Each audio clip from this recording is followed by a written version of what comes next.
Are you fed up with these exposed TV wires that instantly kills your interior aesthetics? No worries, in this video we'll learn how to make your interiors from this to this. Imagine this as the section of your wall.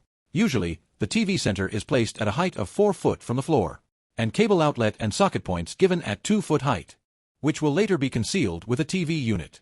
Always keep your power cables and low voltage cables separate.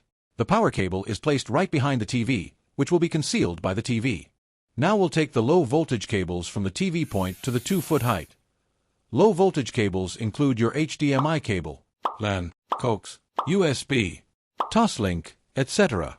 In conduit A, install a 32mm PVC conduit for HDMI cable, and you can also add a spare. In conduit B, your data cable, Coax and USB goes into 25mm PVC conduit. And at last give a spare with pull rope or empty sleeve, which will come handy in the future. If you have multiple device like PS5 and speaker that needs more HDMI cable, you can always install HDMI splitter at 2 foot height. This will help you connect with more devices with HDMI port.